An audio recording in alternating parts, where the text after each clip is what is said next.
તો સુરતમાં ધોધમાર વરસાદ વરસી રહ્યો છે। ગઈકાલ રાતથી વરસાદ થઈ રહ્યો છે અને સુરતમાં વહેલી સવારે ધમાકેદાર વરસાદ થયો। ધોધમાર વરસાદથી પાણી થઈ ગયું છે સુરત અને ભારે વરસાદથી પર્વત પાટિયા વિસ્તારમાં પાણી ભરાઈ ગયા છે। આ વિશે વધુ માહિતી મેળવી અમારા સંવાદદાતા ચેતન પાસેથી। ચેતન, જે રીતે રેડ એલર્ટ પણ આપવામાં આવ્યું છે સુરતમાં અને પર્વત પાટિયા વિસ્તારમાં પાણી ભરાયેલા છે, આજે વહેલી સવારથી જ સતત વરસાદ પડી રહ્યો છે સુરતમાં સ્થિતિ વધુ ગંભીર જણાઈ રહી છે।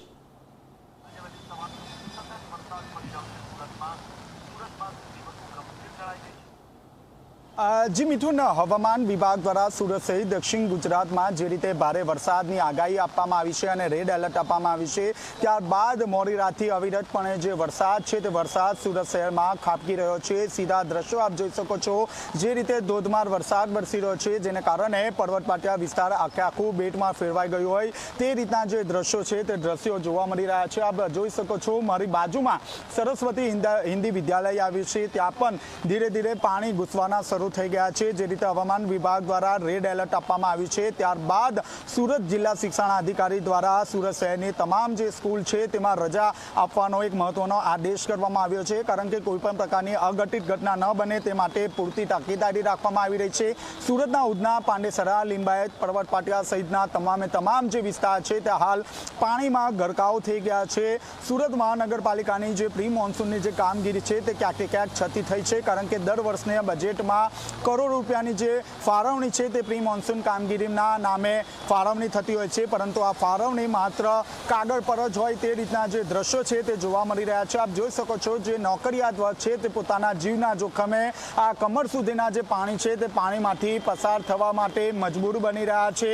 સુરતમાં જે રીતે અવિરતપણે વરસાદ વરસી રહ્યો છે, ત્યારબાદ ધીરે ધીરે પાણી ભરાવાની પરિસ્થિતિનું નિર્માણ થયું છે। બીજી તરફ જોવા જઈએ તો ઉપરવાસમાં પણ ધોધમાર વરસાદ વરસી રહ્યો છે, જેને કારણે જે કોઝવે જે છે તે કોઝવે ઓવરફ્લો જોવા મળી રહ્યો છે। હાલમાં પણ હવામાન વિભાગ દ્વારા જે રીતે રેડ એલર્ટ આપવામાં આવ્યું છે, ત્યારબાદ સુરત કલેક્ટર દ્વારા જે કંટ્રોલ રૂમ છે તે ઊભો કરવામાં આવ્યો છે, જ્યાંથી રાઉન્ડ ધ ક્લોક તમામ પ્રકારની જે માહિતી છે તે માહિતી મેળવવામાં આવી રહી છે। તમામ જે અધિકારી છે તેમને સ્ટેન્ડ બાય રહેવા માટે આદેશ કરવામાં આવ્યો છે। તમામ અધિકારીઓની જે રજા છે તે રજા રદ કરી દેવામાં આવ્યો છે। હું કેમેરામેનને કહીશ કે જે દ્રશ્યો છે તે આપના સુધી પહોંચવાનો પ્રયાસ કરે। જે વૃદ્ધા છે તે પોતાના પુત્ર સાથે આ રીતે કમર સુધીના જે પાણી છે તે પાણીમાંથી પસાર થવા મજબૂર બની રહ્યા છે। હવે હજુ પણ ધોધમાર વરસાદ વરસી રહ્યો છે, એટલે કે દિવસભર જો આ જ રીતની પરિસ્થિતિ રહેશે તો ગત રોજ જે રીતે બપોર બાદ ધમાકેદાર બેટિંગ શરૂ થઈ હતી, 5.5 ઇંચ જેટલો વરસાદ ખાબક્યો હતો, આ જ રીતની પરિસ્થિતિ આજે થવાની શક્યતા જોવા મળી રહી છે। જી મિથુન। જી ચેતન, સૌથી મહત્વની વાત એ છે કે દર વર્ષે સુરતમાં જે એક મુશ્કેલી હોય છે કે ખાડીમાંથી પાણી જતું નથી એવું જે કહેવાય છે, તો આ વખતે પણ એ જ પ્રકારની મુશ્કેલી થઈ રહી છે, કારણ કે સુરતમાં વરસાદ પડ્યા બાદ પાણી ઉતરતું નથી।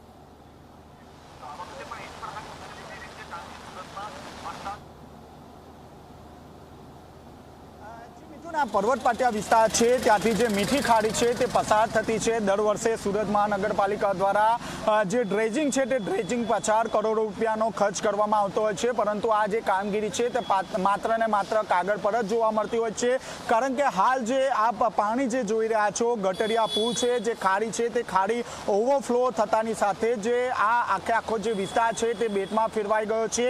જો આ જ રીતે વરસાદ રહેશે તો આગામી સમયમાં અહીં કમર સુધીના જે પાણી છે તે પાણી જોવા મળશે। હાલમાં પણ આપ સીધા દ્રશ્યો જોઈ શકો છો, જીવના જોખમે જે મહિલા અને તેમના જે પતિ છે તે અહીંથી પસાર થઈ રહ્યા છે। જે સ્કૂલ છે તે સ્કૂલને રજા આપી દેવામાં આવી છે, કારણ કે સુરત શહેરમાં ગમે ત્યારે પરિસ્થિતિ બગડે તેવી પૂરેપૂરી શક્યતા જોવા મળી રહી છે।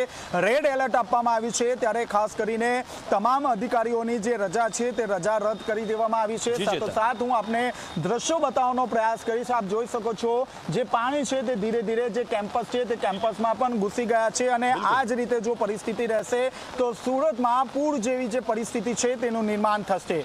જી મિથુન। જી આભાર ચેતન, માહિતી આપવા બદલ। તો સુરતમાં હાલમાં પરિસ્થિતિ વધુ ગંભીર છે, કારણ કે રેડ એલર્ટ પણ આપવામાં આવ્યું છે। બહુ વર્ષો પહેલા જે રીતે સુરતમાં પૂર આવ્યું હતું તેવી પરિસ્થિતિ ન સર્જાય તો સારું તેવું પણ કહી શકાય।